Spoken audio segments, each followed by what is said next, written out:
Alright. Okay, we'll get started here. Perfect. Alright, we're going to do a few examples today of division, and then we got some stuff that I want to talk about today. Alright, so the section we're in 4.8 today. We're doing long division, or dividing decimals, however you want to say it. Now, I know there is a way to do lattice method with division. I'm unfamiliar with that. I've never actually used it before. I'm going to avoid doing that just because I don't want to teach you something wrong. And I feel like if you're going to do that, you'd already known how to do that. So I prefer doing long division. There's a lattice method for dividing? I'm not familiar with it. I've seen a couple kids attempt it over the years of me teaching. I wonder if it's just like the timesing one, but you have to divide instead. Yeah, and the thing is, I've seen a couple kids attempt it in years past. They always get them wrong. So I just avoid showing that process because I haven't had somebody yet show me the correct way to do it. So I never use it. So we're gonna do not column method, but long division. That's our method that I want to talk about today. I sometimes, instead of calling it long division, I call it house method. So I'll put that in air quotes. That's what I usually call it, the house method. Just where you have the long division house, you put the numbers on the inside. Now the rules that we need to talk about today, there is rules. We'll get to that. There's a few steps that I want to talk about today. And then the goal is to do just a few examples of long division. Now, if you haven't already, take out your multiplication sheet. Make sure you have that out. You're going to want that, the multiplication properties sheet. Once we're done with our examples today, I'll give you time where you can work on an assignment. We do have homework due today. Homework is due today. So keep that in mind. That is your page 104. 7 through 12, exercise C. That was due today. So at the end of class day, you'll probably have a little bit of time. Probably not as much as the last time. I think yesterday I gave you like 15 minutes or so. You won't have that much time today. So, but you'll have a little bit because there's only 5 problems there. It should be pretty easy. And all you're doing is multiplying. But yeah, so you'll have time at the very end of class. But let's get right into it. Let's talk about the rules of long division. Now, if you don't remember long division, this is what long division looks like. I think yesterday we did a problem like 462. We divided by 2 or something like that. That was long division. Now this one, do we have any decimals on this problem? It was 4 divided by 112. Yeah, something like that. Yeah, we did some kind of like weird numbers. It was something that came down to like this, where 462 divided by, or in our case we're going to do 2. If this is your problem, the number that goes in the house is the front number. It doesn't matter if it's bigger. It's just the front number goes in. That's called the dividend, the front number. Now if you're writing in fraction form, it's also called the numerator. And then the divisor or denominator, this part, this is the divisor, that goes outside the house. And we have to make sure the divisor, this number, cannot be a decimal. Not be a decimal. So that's why the rules were from yesterday, we have to get rid of the decimal if there is one. Okay? Alright, does that make sense? Yeah. Okay.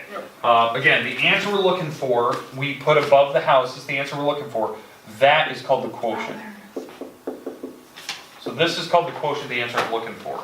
It could be anything, it could be a decimal, it could be further than that, and we're going to talk about it today. But we're going to actually do this problem first. Okay, so we're going to start with this one. So let's start with Sam. What's the closest number 2 can get to, closest to 4? Okay, you can take it times 2. And it gets exactly 4. You're absolutely right. So when I subtract this down, you get a 0. You bring down the next number. So now, Eric, how close can I get from 2 to 6? 2 and 6. What's the closest I can get? 4. Nope. Oh, you can get right on. Right on 6. Okay, and you multiply by 3. So put 3 above the house. Because again, I'm trying to get as close to 6 as possible. So you had to tell me you had to multiply by 3 to get me as close, and we got right on. So we subtract to get 0. You always subtract on these. You bring it down, and now back to Sam. How close can I get to 2? Multiply by 1. Yep, that's right. So you multiply by 1. You subtract, and you get 0. And that's kind of the goal. We want to get this remainder of 0. If you don't get a remainder of 0, we have to keep going. We haven't done that yet. So I'm going to try to give you one today where you have to actually keep going. I don't want to keep going now. Okay. All right. We good though? Yep. All right. Let's do a new one today where we actually have to do a little bit of work here. So We're gonna take 900 and let's go 926, and we're gonna divide by 0.04. So this is gonna be our new example today. All right, what number goes in the house? Out of those two, which one goes in the house?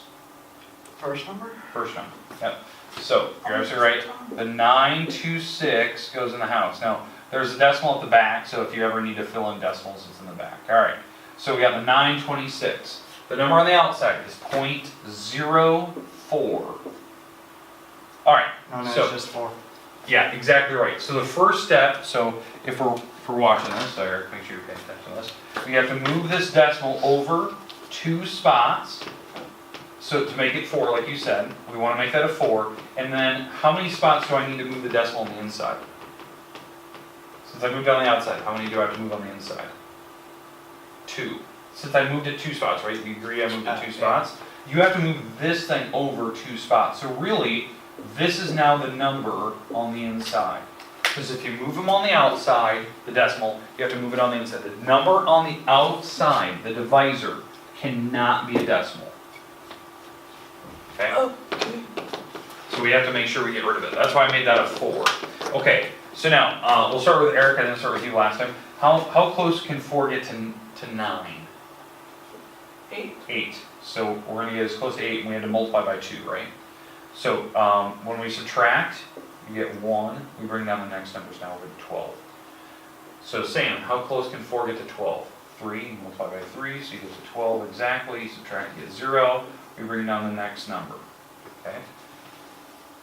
So Eric, you're up. So how close can 4 get to 6? 4. 4, and we had to multiply by 1, yep, you're absolutely right.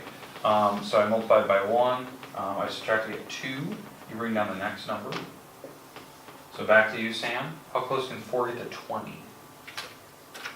5, you had to multiply by 5, okay, so you get to 20, you subtract, you get 0, we bring down the next number because we do have another number, 0. How close can 4 get to 0? Without going over? 0. 0, you put a 0 up here. And you're done. Because the decimal will go straight up. You can always fill in zeros if it doesn't go into it. And you put 0. Since it was 0, it subtracts and makes the remainders 1. This is actually your answer. So if you actually were to type this in your calculator, that's the answer you get, 23,150, because decimal goes straight up. All right, questions, comments about that one? Let's do one more example, because I want to do another one, just to make sure you kind of have a feel for it. Let's do a number where it may not work out nice and pretty.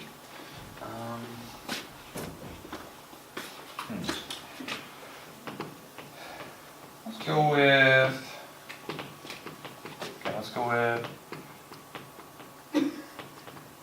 12.3456, and let's see, we're going to divide by 0.03.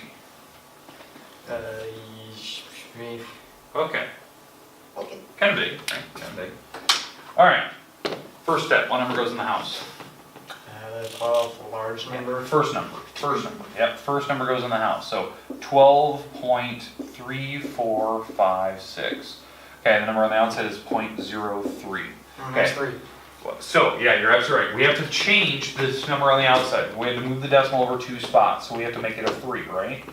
When you move that decimal behind it, how many spots did I have to move it on the inside? Because, how many did I move it on the outside? 2. 2, so you have to move it 2 on the inside. It's not always 2, it's however many you moved it on the outside, so you have to count, okay, I moved it 2 on the outside, I moved it 2 on the inside as well. Okay. Always back. Okay, so here's what you have. And so now, we start at the beginning. Can 3 go into the number 1? Without going over? I remember this trick last time, yes. No. So 3 can't go into 1 because you can't go over, so you put a 0 here. It did it. Okay, now can 3 go into 12? What's the closest I can get to 12 with a 3? Yeah, you can multiply by 4. to get exactly 12, you subtract to get a 0, bring down the next number. How close can I get to 3 now, Eric? 3 gets to 3. 1. By 1, you multiply by 1, gets you No. close as possible, you get a 0, bring down the next number. So back to Sam, how close can I get to 4? From Pretty much so 1. 1 again, you multiply 1, you're actually already 3. You subtract, you get 1, and bring down the next number. 5. 5, so 3 times 5 will get me 15. So that's 0, we'll bring down the next number, which is 6. How close can 3 get to 6? 2, so you multiply by 2, so that gives me 6, and it's a perfect remainder of 0. That's nice. Where does the decimal need to go? In the very, very end. Between the 1 and 5. 1 and 5. It has to go straight up. That's why I'm very particular on the way you stack these numbers. It has to go straight up. That's why I filled in the 0 in the beginning, and I was keeping track of where these numbers are. It seems like you guys have a pretty good handle on it. Okay? All right, now your homework was based on multiplication, right? That was your page 104. Is there any questions on the multiplication?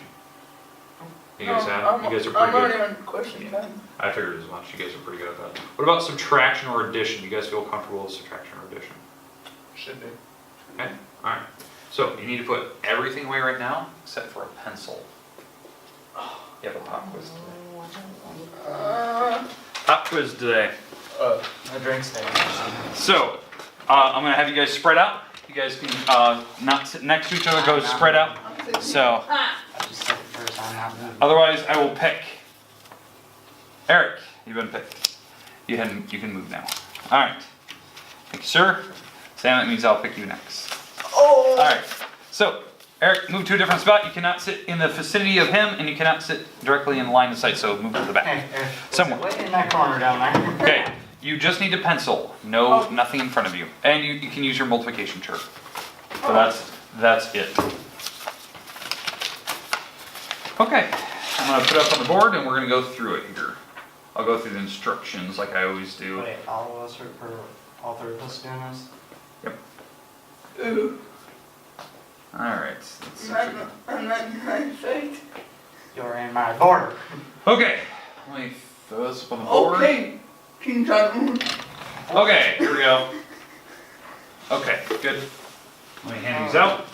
And I will take it at the same time you guys take it as well. Alright. Let me get rid of the stuff off the board. Are we doing all of these? Yep, I was gonna say, please say no. we are. So, alright. Pretty easy. Alright, let's go through the instructions here. Put your name on it, please. Put your name right away. Maybe. We'll go through some stuff here. Oh, I thought they were division. I was like, No. Seriously, dude, you trying to? No. Alright, so first ones, you have to find the sum. So in these two, you have to add the two together. Do the best you can, show all your work. Carry numbers over. Make sure you know the rules for when you add decimals. Oh, come on. Number 3, you have to find the differences. So you're going to have to subtract on these. You have to show the work. There's only 2 of them. Pretty easy. I'm alright with subtraction now. Those are Okay. like my main 2 things. Okay. Number 5, you have to multiply. These should look somewhat familiar. I think one of them is actually a homework one that you have. So make sure you're showing all the work. And then the last one, you have to divide. And I try to pick very easy numbers so that you can kind of see. One of them will be a little weird, and I want to see if you guys can figure it out. Okay? All right, but there you go. I want to see if you can figure these out. You have the remaining part of class, which is about 20 minutes to work on this. And you should be fine. There's only 8. Oh, 40. Wait. One question about addition. Yes. The decimals do have to be lined up? Yes. That's one question. That's all I needed to know. That's all you get.